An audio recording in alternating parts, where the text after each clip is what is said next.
Okay, I'm going to be talking about my final project in games development by the thousands.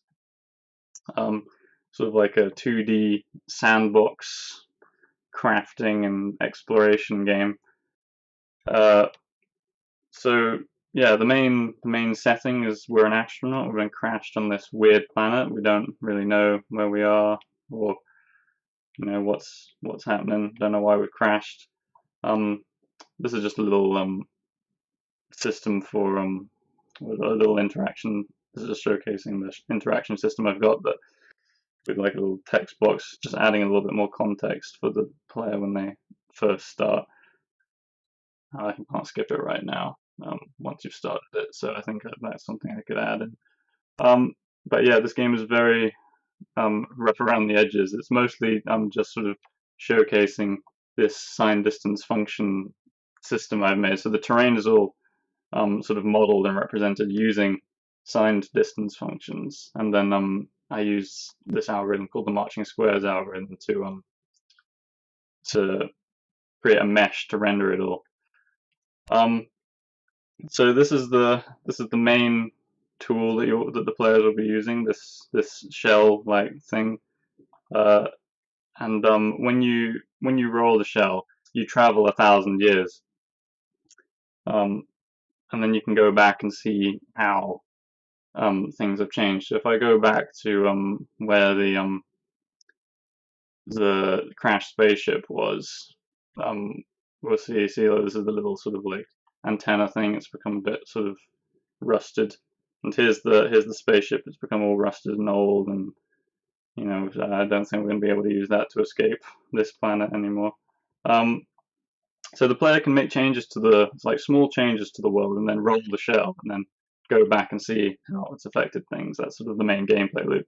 And the player can make changes to the world by using like a variety of different tools. So this is the shovel, which you can use to dig holes and place sort of dirt piles and stuff. This is a weird sort of thing that's linked to the shell in some way. I haven't quite figured out how yet. But it allows the player to teleport back to the shell. So once the player has moved away from the shell, they can just teleport back. They don't have to run all the way back to it in order to roll it. And this is the bucket which is used to pick up fluids like water and lava. I haven't actually added lava yet. Um, the fluid system is not really a focus of this project. It's pretty bare bones at the moment. So let's make some changes to this terrain. If I go a bit closer to the shell, I dig a hole here, and now there's a hole there, and I've got a sort of like a dirt pile here. So if I place this dirt pile over here, and then I'm going to use this to teleport back to the shell, so I don't have to walk all the way back. Uh, I'll then roll it. It goes. I'm going to make a smooth transition between the two things of terrain, but I just haven't done that just yet.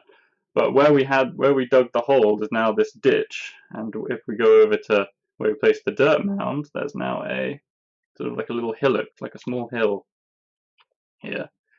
Um, so a main focus of the game is sort of like creating these interesting terrain features just to sort of like mold and shape the world. But I mean, you can also the further you go with creating them, they also provide you with new materials. So if I dig a hole in this place, oh, there's a seed there. That's strange. um, if I dig a hole in there, when we roll the shell, this will now become a well, which will give us access to water. Um, and well, I don't know why this seed appeared, but digging in certain places also gives you a seed, so which you can use to plant and make trees and stuff. So the changes you can make aren't just to do with the terrain; they're also to do with the environment. So if I place this dirt pile over on top of here somewhere like that, and I'll pick up this seed, come back. I won't plant it in there. I'll plant it in this hole here. And we roll the shell. That seed becomes a tree, and this whoop, fell in. This ditch now has become a well with water, and you can't really see it very well at the moment, but that has filled up our bucket with water, which is something we can use.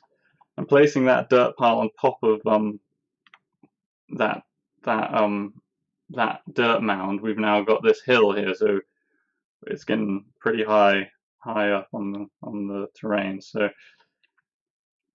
that's so we can get a bit more verticality into by doing things like that.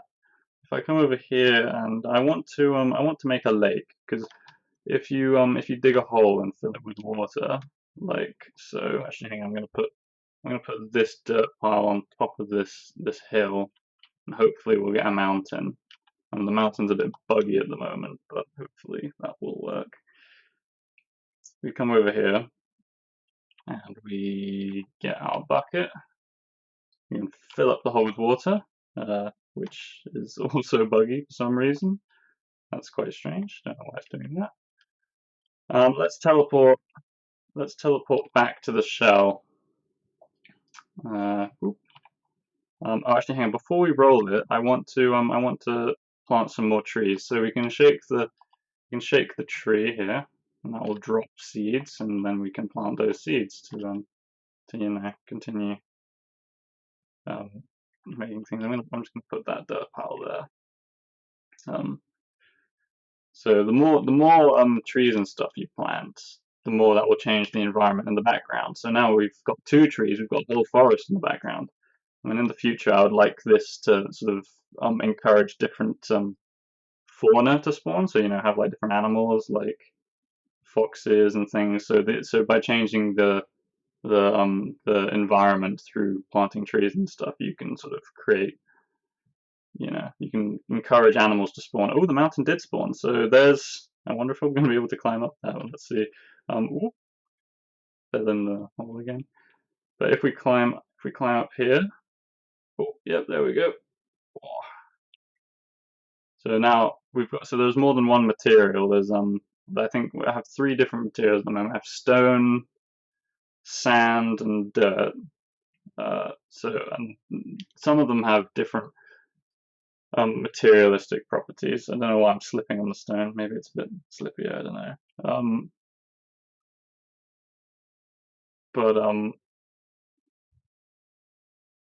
But I mean, yeah, that's just part of it. Oh, look! So this is the lake that we spawned before.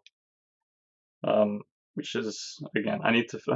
Right now there isn't actually any swimming mechanics or like water mechanics. So the player's just running underneath it like normal. But I mean, it functions for the purpose of this project. So yeah, that's basically all there is so far. The future development is basically just like coming up with different recipes and items, and thinking of interesting ways to interact, sort of adding in other terrain and environment features, like maybe having cactuses and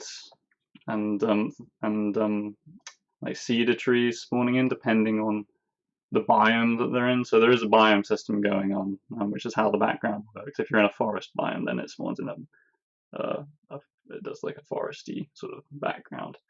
But I mean, the complete end game would be to allow for creatures and stuff to spawn in, and then have them evolve. So like, I don't know, you could create like a campfire using a stick that you get from a tree, and then I would have an item that's like a blowtorch or something. You can make a campfire, and then if you place that near where some foxes are, when you roll the shell, there could be like a fox civilization or something. I don't know. Yeah.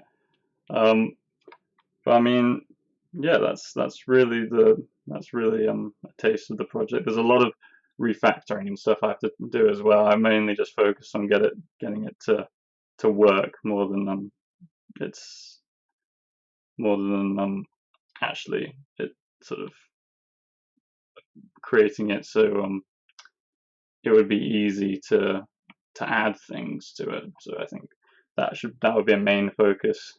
But yeah, thanks for watching.